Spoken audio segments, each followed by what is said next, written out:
guys, Youngblood with you, and today I wanted to go ahead and do our Should You Buy video on the Anvil Liberator, which you could probably argue is maybe a little bit premature because we don't have the answers yet on the Q&A that we will probably get here within a couple days.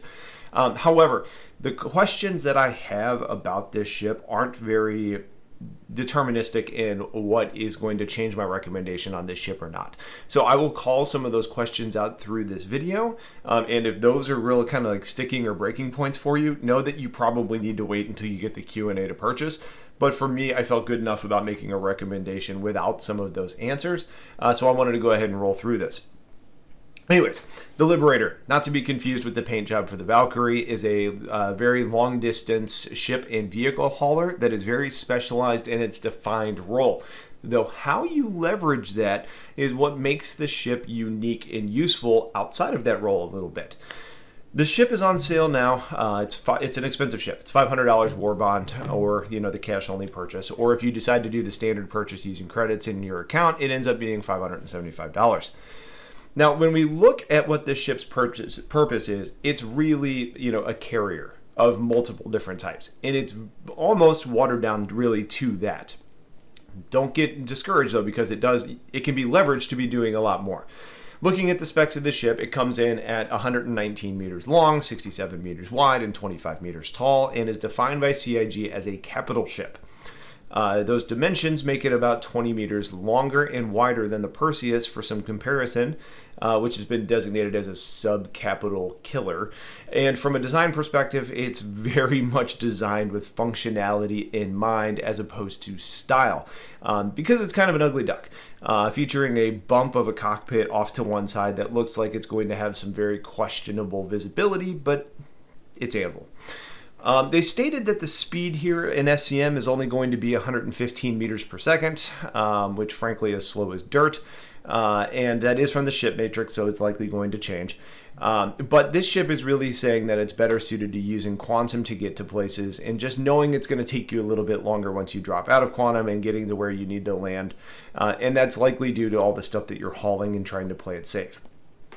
We don't know the speed in cruise yet, but typically the SCM speed is an indicator of overall flight model, so I'm expecting that the speed here is going to be slow as well, along with a most likely drifty maneuverability that isn't fast to respond. Those are assumptions, but I do expect decent control at slower speeds, as that would be helpful for the ship when it needs to dock and things like careful planetside landings. I did mention that this is labeled as a capital ship by CIG. I think that's more based on the role. The size kind of borders on it, but it lacks a lot of the amenities that you expect to see on capital ships. So don't think this is going to be more than it is.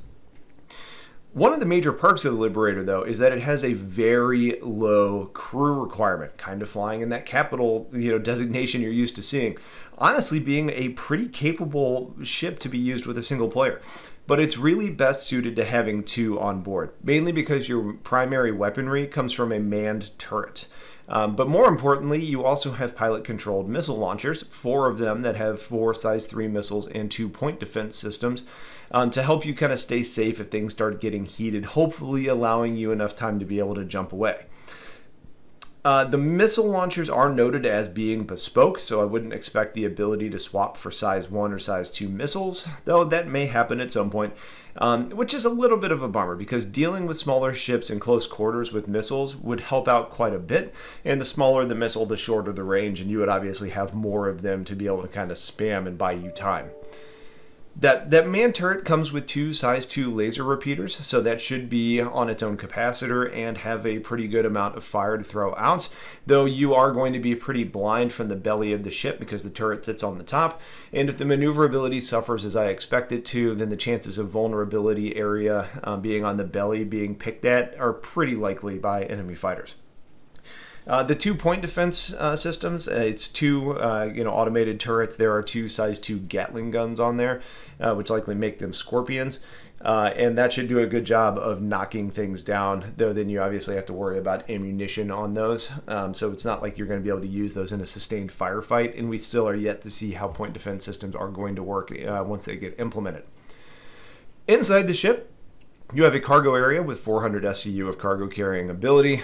Most people right now will look at that from a commodity trading arena, which is fair because you can certainly do that. However, the slow speed and turret coverage likely means that something like a Hercules carrying more cargo and being quite a bit faster and more maneuverable is going to be a better option for pure commodity trading. Beyond that, though, you do have the option to carry supplies for whatever operation you're conducting. But more importantly, in my mind, is the option to use this as a mobile base of operations, and that storage could be used for whatever you're doing with the ships that you're hauling around. Now, I'll cover some of those situations and scenarios a little bit later in the video. The other option here is that you could possibly bring ship components and armament to repair and rearm your ships, though there aren't really any designated onboard utilities to help with that. This is not a crucible, so it would be handheld tools and maybe like forklifts and things to get the job done. Now, there was an old concept image that had some writing about the ability to refuel the ships that you're carrying along, but that wasn't mentioned in the release documentation. So that's one of the few areas that I'm waiting on to get an answer in the Q&A, as it's going to be important as you kind of assess the overall value of the ship. Being able to gas up your ships would be very helpful, and if it follows the logic that they've already said about like the Pisces and the Carrax relationship, it's at least somewhat likely. You can also potentially look at things like the Q&A from the Kraken and what we know about the Kraken's ability, but it's also important to know that the Kraken is just a bigger, more self-sufficient mobile base. So I'm not real sure we can look at that for a like-for-like situation and expect completely the same thing. Now, speaking of the landing pads, there are 3 designated pads on the top of the ship, with 2 bigger pads on the top and 1 smaller one up front. They mostly show Hornet-sized ships on the concept images, which should give you a pretty high confidence on what can actually be used here. But we don't know if you can do things like, just put whatever fits on the pad and that'll work. Can a Constellation or a Retaliator use 2 of the pads? Can a Redeemer or a Mole kind of stick off the back of the pad and kind of hang off the back of the ship as long as the landing gear is on? Can you land multiple arrows on one pad in kind of a zigzag formation? These are answers that we don't really have yet. And again, it's going to define value a little more clearly as we get that information. I think it's likely that whatever can land can be used, but we just don't know. What we can count on for sure is that Hornet-sized vehicles will fit on the top, and an Arrow-sized will fit on the front. Other important ships to consider would be the Prospector, and how that also seems to be a nice fit for the top pads. You do have access to the pads from the inside of the ship, and not having hangar doors to contend with means that you have more flexibility and a faster deployment of the ships if you need to scramble for an attack or defense operations. The other carrying portion of this ship is the interior, which is designed for ground vehicles. We know that all current ground vehicles will fit inside the Liberator, including the Ballista and the tank, which have been too long or tall for other options, aside from the Hercules until now. I again have the question is if there is some arbitrary limitation to what you can cram in here, because while the documentation says that you can put in 1 vehicle per bay and you have 2 bays, you can obviously fit a lot of Cyclones or rocks in the space that it would fit to put a tank. So my assumption is that you're going to be able to store whatever actually fits securely on the interior pads, meaning you probably have a great mini deal of combinations that you can bring along, including potentially small ships or snubs if the pilot is talented and able to land inside and deal with the door sizing. The exterior of the ship also has a docking collar to be used in ship-to-ship docking or ship-to-station docking, which is helpful considering the size of this ship. Now, amenities on the inside of the ship are useful, if not a bit sparse. For the crew of 2, you have 2 beds, you have a bathroom, you have a food dispenser, though it looks to be missing an actual kitchen area. On the other side of the ship, you have a jump seat area with 16 seats, which looks to mainly serve the purpose of being personnel area for the crew of the vehicles and ships that you're transporting. But the lack of beds in the ship, which is something that a lot of the population has kind of been a little bit critical of, means that it's likely not really meant to be used for super long-range work for that grouping of players. Now, that would mean, though, that carrying ships that have their own beds could potentially extend journeys for those that are on board, or potentially means that you're hauling ships for people unattended, or maybe it also just means that you need to leverage some of your cargo space for supplies for people, so things like food and water and those types of things. I also see this as a full-blown deployment vehicle, meaning that you can have maybe an FPS crew that's ready in the seats, that's ready to evacuate with the tanks and the vehicles that are, that already have crew on board. So you then have a combined arms deployment. In that jump seat area, you do have 8 suit lockers and 8 storage lockers for gearing up or maybe even gearing down as people land, based on the situation that you're in. And you do have a bathroom in that area, but that's really about it as far as I can tell. Now, there's a few lifts to get to different decks on the ship or exit to the top or the surface, and an engineering area that contains the majority of the core components to be worked on should damage or replacement situations come up. Components-wise, the ship, which was labeled as Capital, again, mostly has large components, including 2 large hydrogen fuel intakes and tanks, as well as quantum fuel tanks, which to me says that this is a very long-range ship, which they also say that it is, or potentially also able to carry enough fuel to share with your ships if that ends up being put in the game. You also have 2 large coolers and shield generators and a single large quantum drive and power plant. The quantum drive is being described as the same size and quality of mil-spec carriers and pathfinders, but I would look at that as the ability to upgrade to the good stuff at that size, and the size is what makes that valuable, but once we get specific components listed, we'll know more. In addition to the large gear, you also have a medium radar and computer. I was a little surprised by those being medium instead of large, but at the same time, the ship isn't really designed to need more than that, so it shouldn't be concerning, I would say. The other item that is mentioned here is actually a pair of tractor beams. And while I don't have clarity as to where on the ship they are or what their designed purpose is, it could lean towards the ship being able to help with loading or unloading of cargo or salvage, or maybe just helping ships and vehicles get into the place where they need to be. Either way, it's a nice perk, but I will be interested in the Q&A to see what the purpose of those is really intended to be.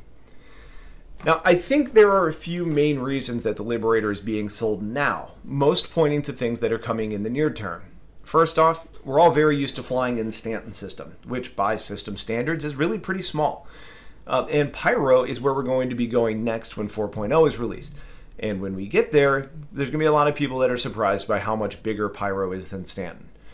Traveling in Stanton from the furthest points generally takes about 12 minutes with a mid-grade quantum drive, but in Pyro, that can go up to about 40 minutes.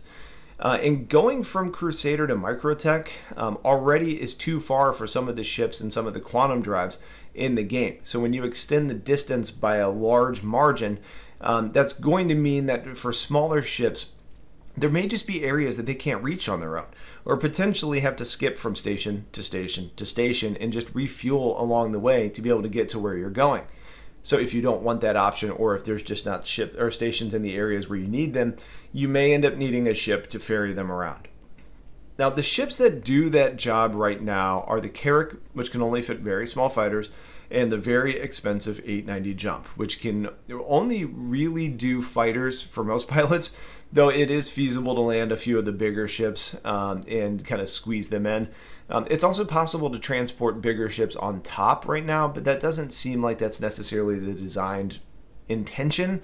So as far as how that works with the 890 in the long term, we'll have to see. The other piece of the puzzle here is that we're now picking a primary residence to live at in 315, which means that all of your ships and gear are really stored there and tied to that location, and will require something to move them eventually. The days of just spawning a ship and starting to just jump out and be gone, are really kind of a thing of the past. So while you could potentially destroy a ship and then claim it at another destination and wait for that claim to be fulfilled, there will eventually be penalties that will make that worse to deal with eventually. So having a ship that can move your stuff around will be important. Finally, the bigger carriers like the Kraken and the Idris are further along in development. It's going to take longer to get there. And while we see the Idris being used by pirates in the game right now, we also have some doubts about CIG releasing that to players prior to the release of Squadron 42. So not to spoil the surprises of the interior and the experience, so it's kind of a TBD on when the Idris gets put into the game. My guess is that will likely mean that like with dropships that were created for the campaign, this is going to be fast-tracked. The Liberator will be to be implemented sooner than they intended to release bigger carriers to the population. There's likely many comparisons to be made with the Liberator to the Kraken or the Hercules, as these were designed to be carriers and have kind of that drive on and drive off vehicle hauler ability. But it's important to know the differences. First off, the Kraken is a just way bigger ship, much more designed to be like an aircraft carrier and a battleship combination, which has a lot of its own weaponry, in addition to onboard facilities for repair and medical and living quarters. Now, you may be able to use handheld tools to do repairing and rearming in the Liberator, but that is yet to be confirmed.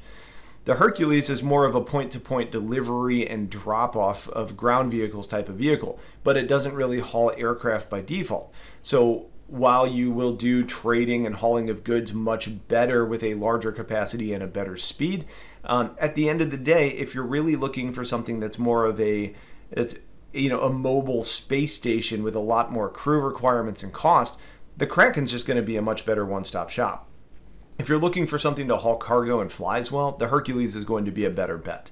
If your purpose is just to move vehicles around or act as a small outpost to support a group of smaller ships, and you don't want the cost of crew or just the financial investment initially of the Kraken or the operating costs long term, the Liberator is a great option. Now, if we get to the should you buy portion of this video, I kind of fell in love with the Liberator and think it has a ton of value. When I look at the potential use cases, I see a mining base of operations that leverages prospectors and maybe moles if they can fit, riding along on top to be deployed to be able to mine ore as on asteroids or planetary surfaces, fighters to help protect the group and scan for ore deposits, rock buggies on the interior to get to the smaller stuff, and taking advantage of the cargo storage to stock up your ore bags until it's time to go and sell. Hell, you might even be able to use the tractor beams, and those may even be useful in getting the bags off the prospector and into the right places inside the ship.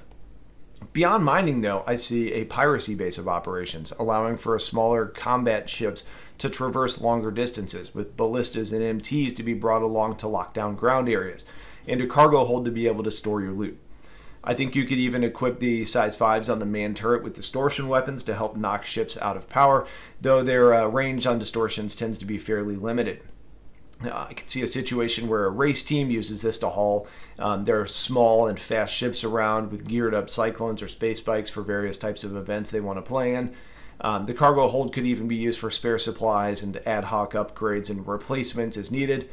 I could see a scrapper group wanting to use the Liberator for the cargo hold for the scrap that they find, maybe being able to eventually have scrapping trucks as ground vehicles at crash sites, or ballistas or MTs to help protect their claims. I think you could likely fit a vulture on the top of the Liberator on those landing pads for some of the heavier work, and maybe just use hand tools and cutters to get stuff back on board with the handheld tractor beams.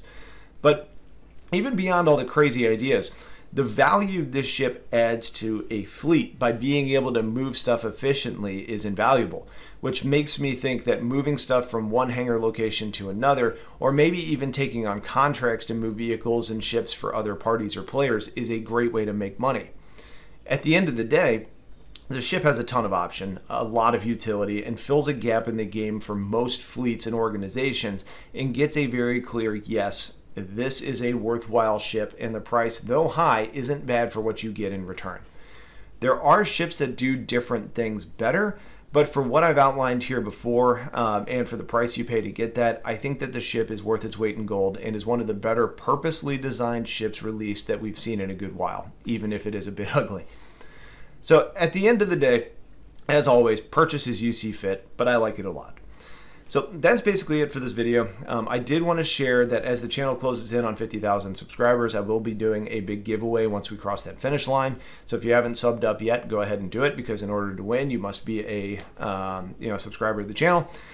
As part of that, I will have a few giveaways to those that back the channel on, financially on Patreon and YouTube memberships. So if you've been on the fence there, your chances for winning could be higher by supporting, along with getting some other great perks. But aside from that, hopefully you found the value in the video. If you have questions, get them in the comments. Otherwise, stay tuned for a lot more coming soon. Have yourselves a wonderful day, and take care.